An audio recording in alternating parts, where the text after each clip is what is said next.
Hello, friends. It's Wednesday, December 15th. We're already mid-December. Hard to believe. And today is a very, very quiet and non-eventful day around here. So much so that I really struggle to find something to to film and to talk about. Most of the day so far has been spent sitting on the couch, reading, knitting, and I did take a little bit of a nap earlier. I'm still feeling under the weather. It's partly because I did a big clean in the house and that set off some dust allergies that I have. Yesterday I went through an entire box of Kleenex.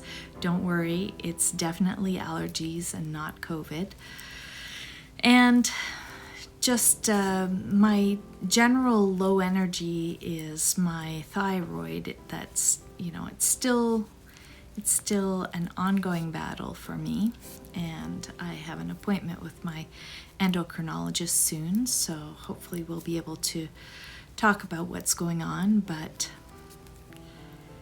in any case, I am working on my little secret project, and this might give you a clue of what it is.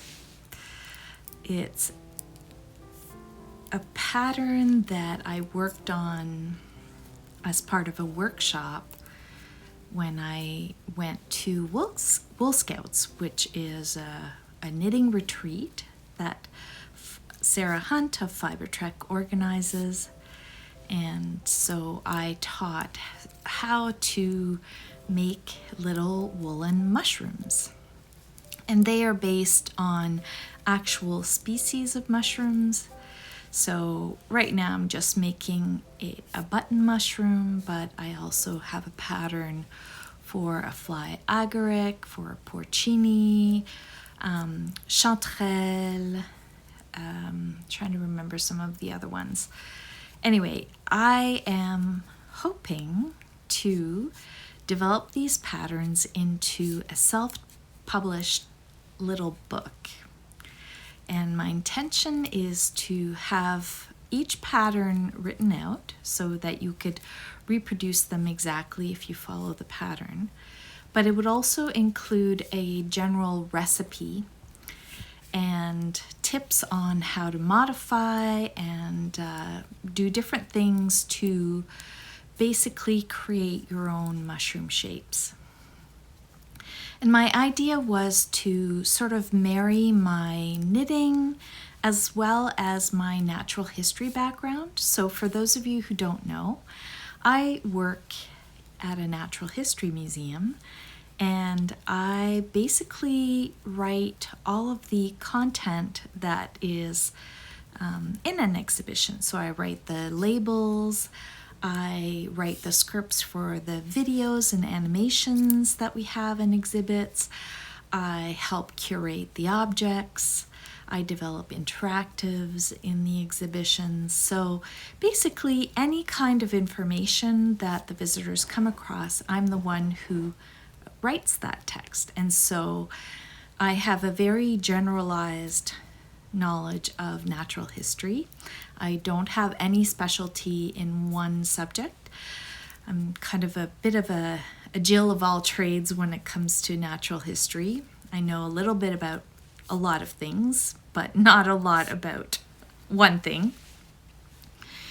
But my book or my booklet will be, like I said, patterns, but I'm hoping to present it as almost as a natural history book. So each page, each pattern would feature, obviously the pattern for the mushroom, but also a little identification illustration along with the scientific information relating to that mushroom.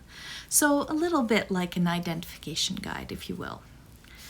And I want to do all the illustrations myself and maybe even do some hand lettering. And so anyway, I have all kinds of ideas for this booklet. I'm not exactly sure yet how I will publish it. Like I said, I do intend on self-publishing it, and I might do a pre-release where I would sell, where people could buy the booklet as a pre-sale, and then based on how many I sell, then I could have that many booklets printed. I might look into options where they actually print per order. I don't know yet. I might offer it as a PDF and people would print it themselves. All of these things are still not determined yet, but I'm really excited. I really love making these mushrooms. They're really fun. They start off a bit fiddly, but once you get going, they are really fast and really entertaining, and it's super, super fun to knit all the little details that really make them look anatomically correct, if you will. So that's what I've been working on today. I'm making them in fingering yarn. This is some Shetland yarn on 225mm needles. I like to get a fairly dense fabric. I will be stuffing the shape with some wool roving. But you could honestly knit a mushroom at any gauge. You could use sport weight or DK or even worsted and just use larger needles. You would just end up with a larger mushroom. But I kind of like the idea of having mushrooms that are more or less true to size, and they're really sweet as a decoration. I had made a whole bunch a couple of years ago and gave them as Christmas presents. I actually use them as decorations on packages, so I just sort of included it tied to the packages with a ribbon, and then people can hang them in their tree. We can make a little garland of mushrooms. You can use them for toys. There's all kinds of different uses for these little decorative mushrooms, and they're just really, really fun to make. Wow, it's really obvious that we are getting to the shortest day of the year really quickly because it's 3:30 and already it is getting dark. So I will go through my two yarn advent colors. The one for yesterday is called In the Air.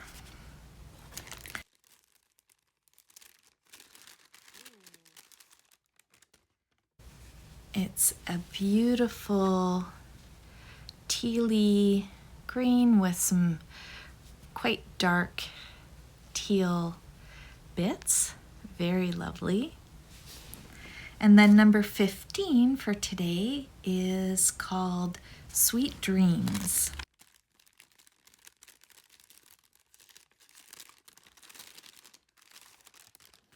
Yes.